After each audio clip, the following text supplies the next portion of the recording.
It's Jessi today. I'm just drinking a glass of water. And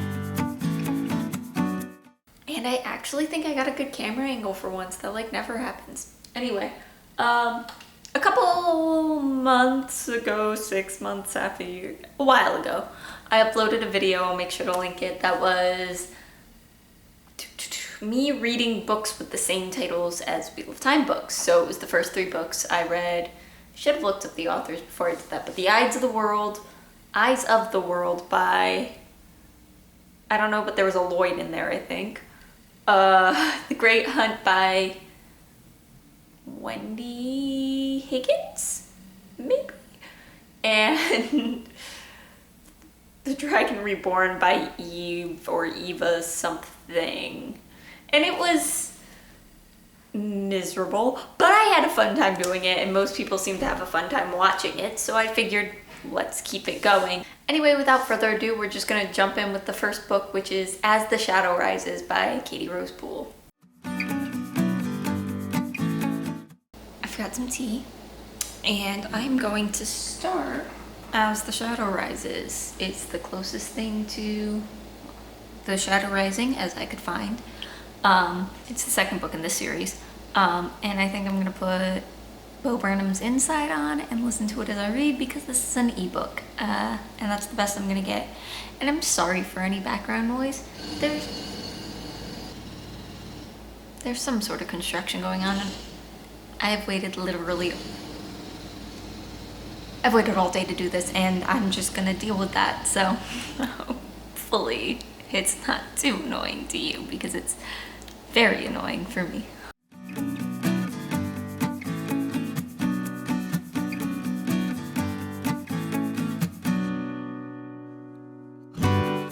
Alright, so I'm about halfway through, what's the name of this book?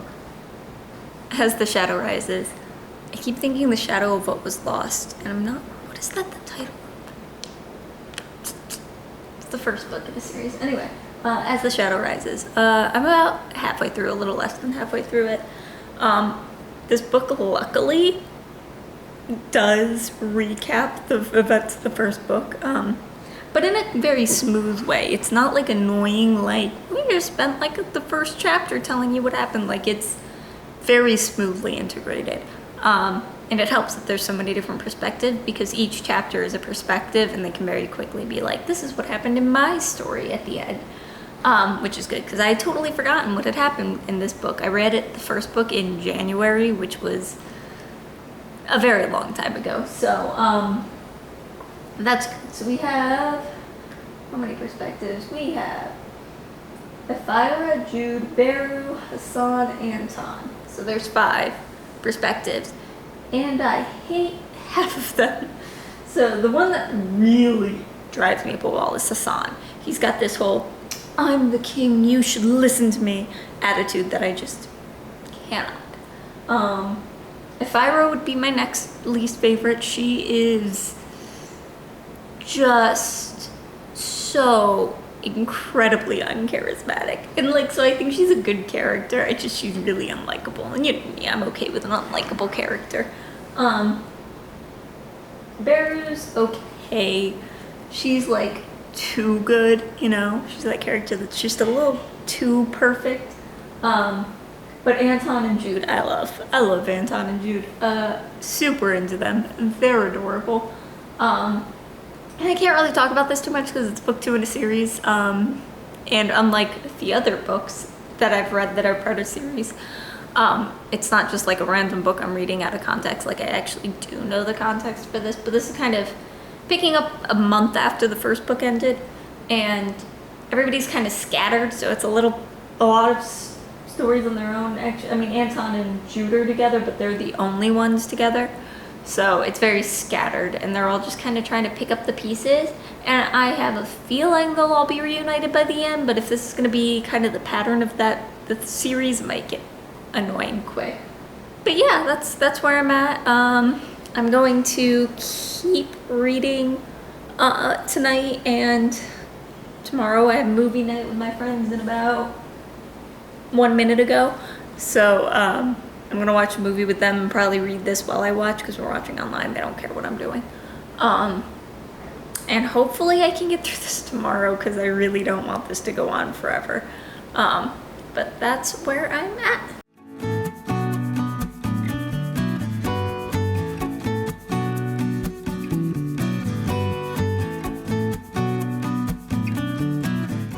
I don't know why this would be a good spot for you. I had my July SipsBy box, and since I'm vlogging anyway, I figured I would open it with you and see what you got. This is cute. This is the refer friends thing, which I always talk about. If you use my link, you get $5 off. This is saying only until August. Are they getting rid of that? There will be a link in the description if you're interested in signing up. Here's the card. It tells me what teas there are. Here's the tea bags they give me every time, even though I don't need any more. Alright, we've got Tiny Bee Tea, Rose Apricot, and Nectar. This packaging is the cutest thing. Look at these little bumblebees. Oh, so cute. August Uncommon Tea, Tropic of Capricorn, Aromatic Green Tea with Eucalyptus and Dragon Fruit. Coalition Tea, Assam Black 101, so this is just a straight black tea. And Churchill's Fine Tea, French Breakfast, which I think I've actually had because, anyway, French Breakfast from Churchill's, which I probably had because I got their advent calendar. But for now, I think, which one should I try? Both have caffeine. Oh, let's go with this one. I have to drive today, so we'll go with the Tropic of Capricorn. And there will be a review for that if you're interested. And yeah.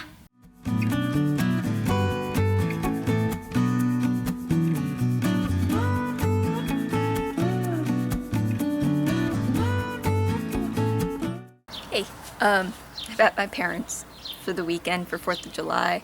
And was trying to find a spot to record, and outside seemed like a good choice.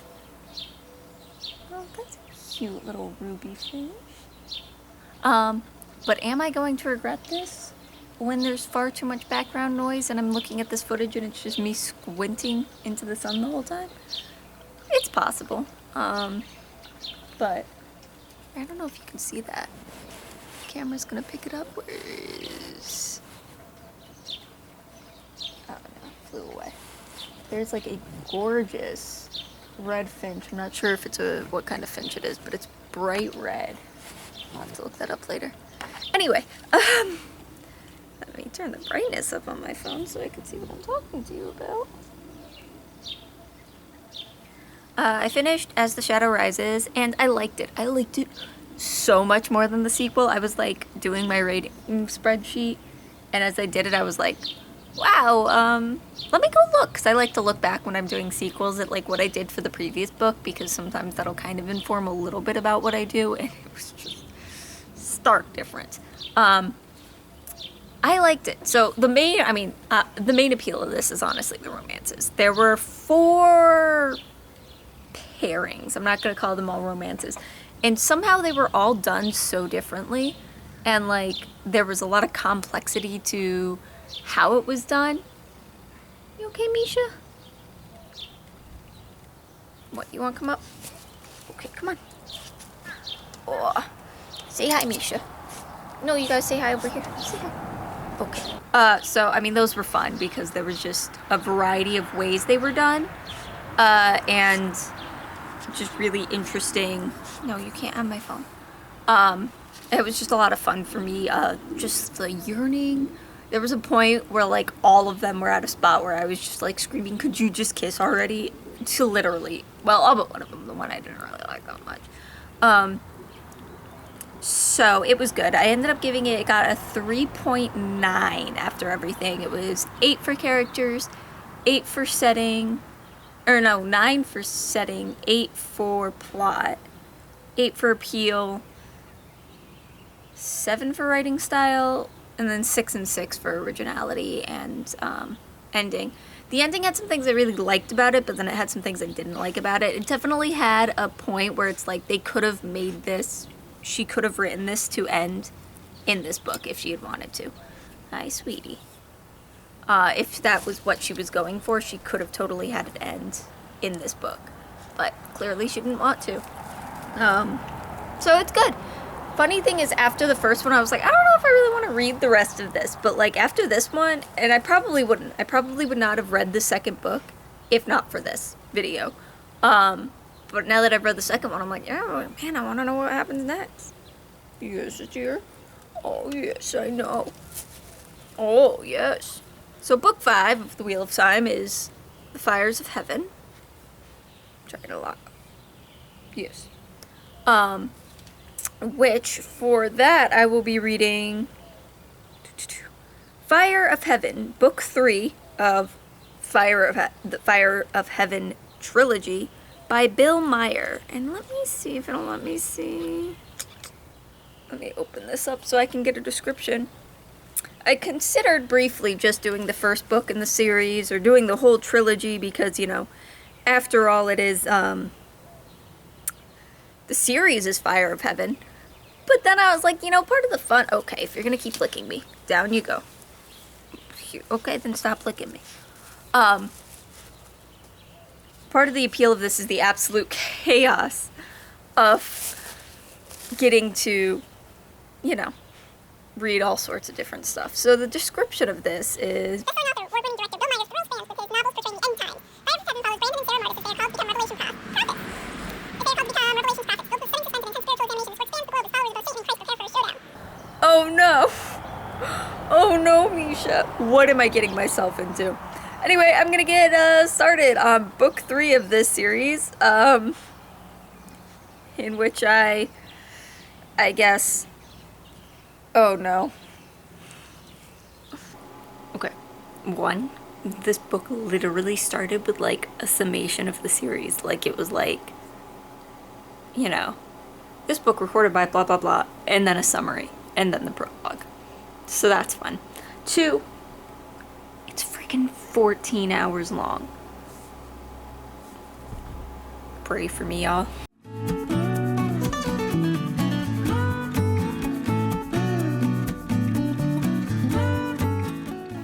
Going to need somebody to tell me how old Brandon is, because it's being very unclear and I'm very uncomfortable with this wedding. I'm gonna go ahead and bump the speed up again.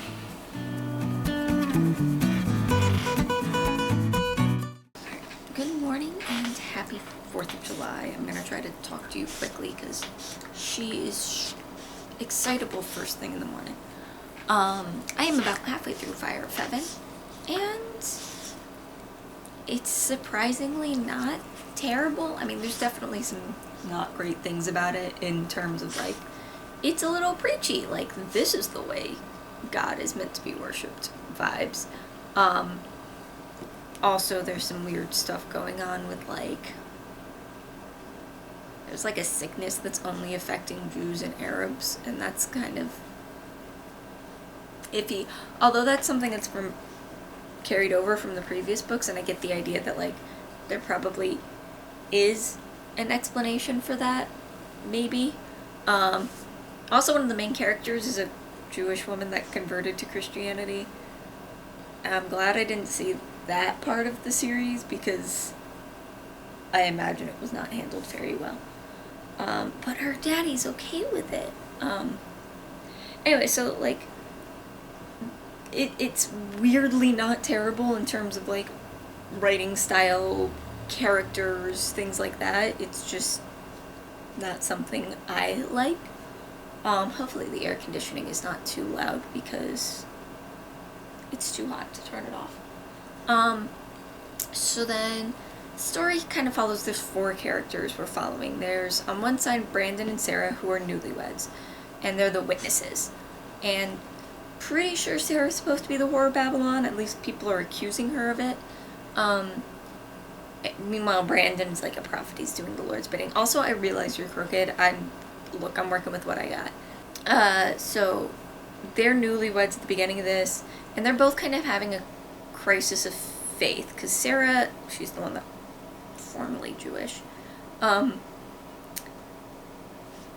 kind of believes in this well-intentioned, benevolent, kind God, and God is asking Brandon to do a lot of things that are making her uncomfortable, and it's kind of making her wonder if this is the God she wants to believe in, things like that, and it's leading then Brandon to kind of question things because he, you know, cares. Don't lick the couch. He cares very heavily for her, and so that's kind of what's going on with them. On the other side is Eric, I think is the boy's name, and his mom. And this is why I got confused at the beginning, because Eric is a child. Brandon is an adult. There is a bit of an age gap between him and Sarah, but he is an adult.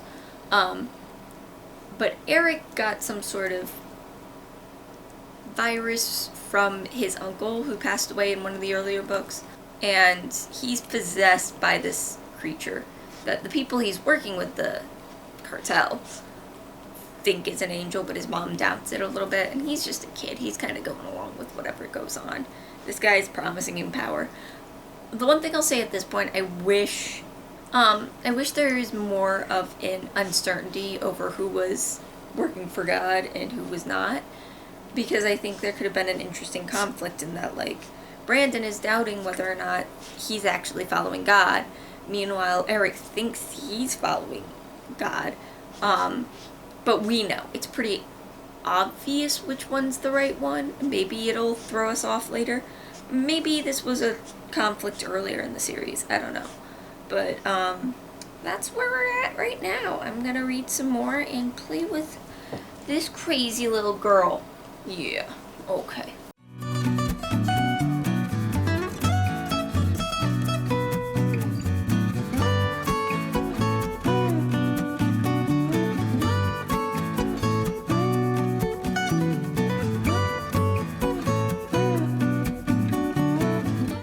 I finished Fire of Heaven. I didn't rate it yet. I should do that, but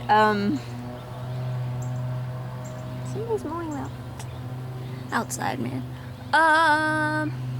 Yeah, I don't really have anything to say. I was expecting a big showdown at the end, and there wasn't one. It was just talking, and then it was just talking, and then kind of like a non-ending kind of thing. Anything else? Anything? Yeah, it got even preachier as it went on.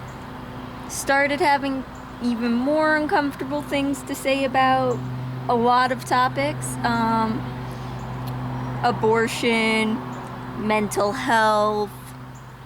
It was very, you just have to believe hard enough kind of vibe. Yeah, so I think this is the kind of book that, like, if you are somebody that is into biblical fiction, if you're the kind of person that would be interested in a book about the Revelation, then you would probably like this. But it's just really wasn't a book for me. Anyway, so moving on to Lord of Chaos. There were a lot of books with the Lord of Chaos titles variants, and somehow I, in all of my access, only have one, which is called Lords of Chaos by Barbara Bratana, which is disappointing because there was one that was called The Lords of Chaos, which was about the rise of heavy metal in the UK, and man, that would have been good. But this one says, My mother's name was Ariana Einstein. My father was a physicist. Both of them were working on the Collider project when they triggered the doorway open between the worlds and left me stranded here alone. All I wanted was to go home and find them before the FBI and NSA found me. Instead, I took them back to my own world. I have literally no idea what I'm about to get myself into, but I'm intrigued. This is another ebook. It's a much shorter ebook, thankfully. So I'm gonna go ahead and get started on that and lay out here in the sun a little and enjoy the nice warm 4th of July day.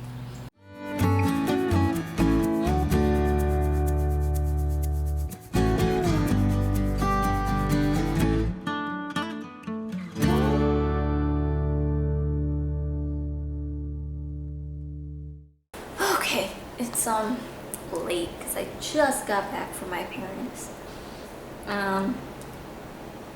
And I just don't know with this Lords of Chaos book. I'm just trying to pull up how far into it I am because I'm not halfway yet. I'm not even close to halfway yet. I don't know if it's like the chapters are really short or whatever, because I'm not hating reading it. Like, I'm actually kind of enjoying the reading experience of it. And I'll read like a lot, what I feel like is a lot. Like, I'll read and I'll read and I'll get through what I think is like a huge chunk, and I'm like, man, I gotta be like a decent chunk into this, and I'll have moved like 10 pages and I'm like, what is happening? I feel like I'm caught in some like weird time loop, because it's like only 270 pages. I've been reading for like a day and a half, and I am, according to script, 60 pages in. I swear, I feel like I am, I don't know. But let me describe a little bit more about what this is actually about, because the book description was rather vague. Because it starts with this like kid out in the woods hunting, running from the authorities, and we come to find out that this child has some supernatural abilities. Like, the one thing that keeps getting tossed about it, that he's super fast, because one of the people that was trying to catch him was like an Olympic athlete, and I don't know how I feel about him just lurking over my shoulder like that. Anyway, was like an Olympic athlete or something, and she's like, he ran faster than me and he's like a 10-year-old kid. Anyway, but also he has this weird ability to, he calls it read the strings, was it? Read the lines or something like that, where he can like follow the path of somebody's life and figure out what's going to happen a couple days in advance. It's not like the entirety of the future, but like a couple days.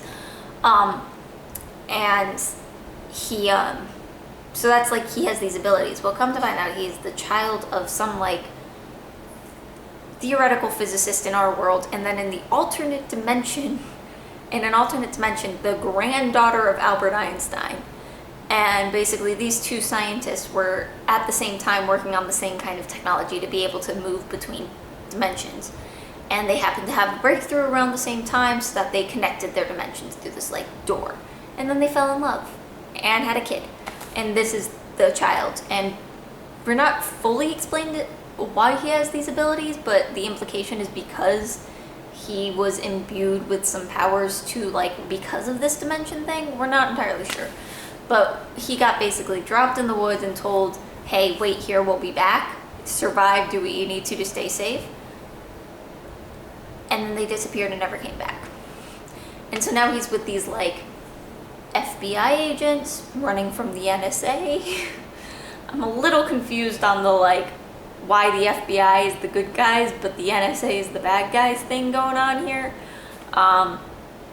But yeah, and the thing is like, it's weird because it's like, I don't know, I like am interested and I'm reading it, but also like, it's not exciting. Like, this kid will just have like a monologue where he'll be like, this is what you need to do because I read the lines and I know what path we need to take to stay safe. But like, the tension I think is coming from like the possibilities, or not the possibilities, but like what these changes cause, because he knows that like, we did this, so this thing didn't happen, so this thing did happen, so this did happen, and then this didn't happen, and so this horrible tragedy happens. And so it's interesting. I will put it that way. The other thing is like, the writing style is a little clunky, and I think it's just because it just needed a run through by an editor. There's just a lot of like little errors, but also they just the author just refers to people by pronouns, like without like establishing who it's talking about. So it'll just be like, she did this, and I'm like, who did what? And I don't know if that's an intentional stylistic choice or if that's something like an editor would have caught and been like, you need to specify better here. But that's it. It's also, this is like ridiculously obscure. And I'm not saying that to be like, oh, I'm not like other people, but like, it's not on Storygraph. I used the ISBN number. In Storygraph, still couldn't find it. And then I found a listing for it on Goodreads and has literally 0 ratings on Goodreads. Like, to find any information about this, I had to go to like the publisher's website not publishers. I think it's like indie pubs, so it's like, I don't know. I don't know enough about the indie pub industry, but like literally had to go to like the publisher's website to find out any information. So it has been, sorry, my ear is like bugging me. Anyway, so it's interestingly obscure, and I'm still kind of mad that I couldn't read the one about the underground metal heads in London, but that's fine. I am hoping I can make some decent progress on this and finish it relatively quickly, but like I said, I'm it's not like I'm not reading it. Like, I'm reading a decent chunk of it. It's just not getting me anywhere. So it's weird. It's like I'm on a treadmill or something, but I'm not hating it. So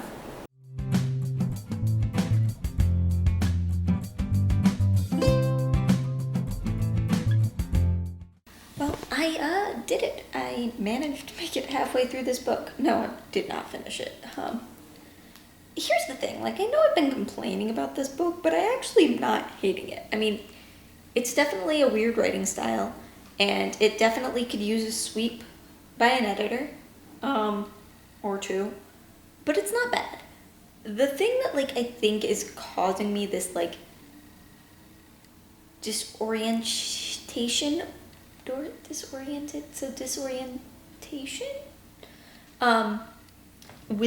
is the pacing. The pacing is just insanely fast, so it feels like I'm reading a lot more than I am.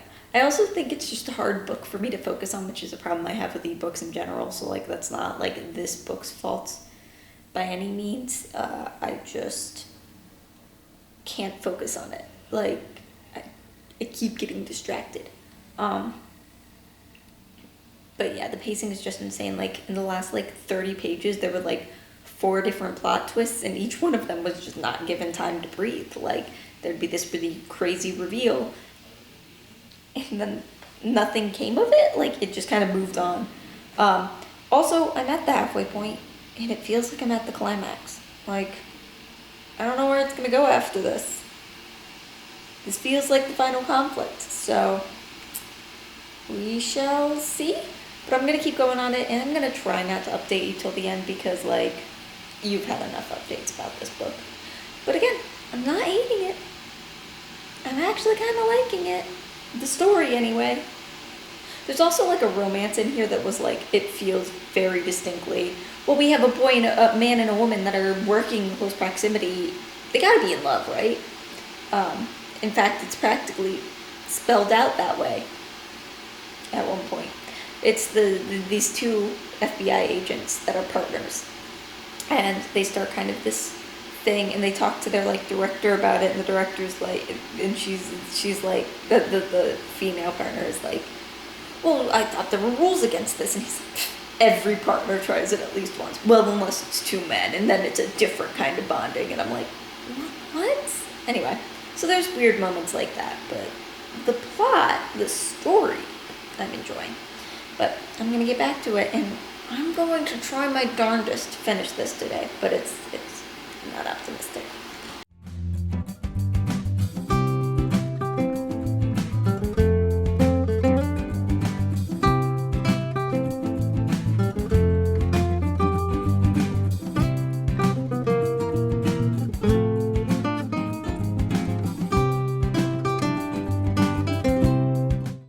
I couldn't wait till my hair was dry to record this clip, but I'm too excited. I finally finished, guys. Finished Lords of Chaos. It took me 6 days to read this. In comparison, the other ebook that I read this month for this vlog was like 400 pages and took me 3 days to read. There is no excuse for this book to have taken me this long. Anyway, I'm sorry, I keep hyping on this, but I'm just confused. So anyway, I finished it. I have such complicated and bizarre thoughts about this book, and I don't really know how to sum them up. This book isn't good. It's not like offensively bad by any means. It is fine. But it's not good. But I didn't hate the reading experience. Like, if you compare this to Fire of Heaven, that I also just read, right? Between the two of them, I enjoyed reading Lords of Chaos infinitely more. But on like an objective level, Fire of Heaven was better. And there's a few reasons for this, but largely it comes down to the writing and also maybe the plot. So Lords of Chaos was incredibly, horribly repetitive. It was the same thing over and over and over again. Sorrel running away. Sorrel gets caught. Sorrel gets horribly injured and is stuck in a medical bay for a while. Sorrel runs away. And like, it alternates between whether he's caught by the good guys or the bad guys, so there's that at least. Like, but it was the same thing over and over again.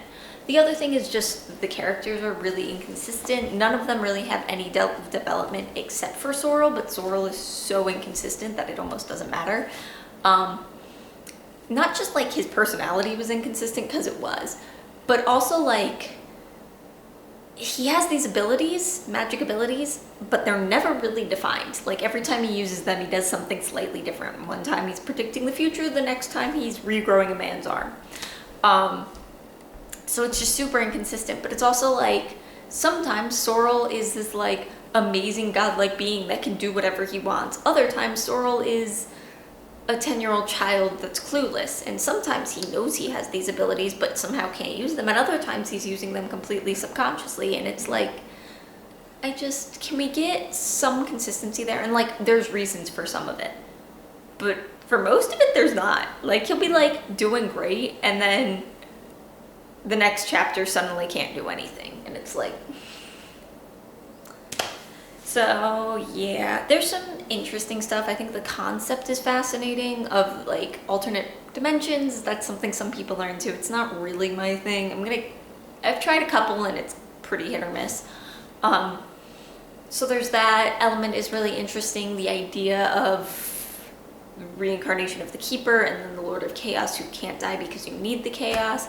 The themes of like you need balance between these two beings, so you can't ever really kill the villain because you got to find ways around that.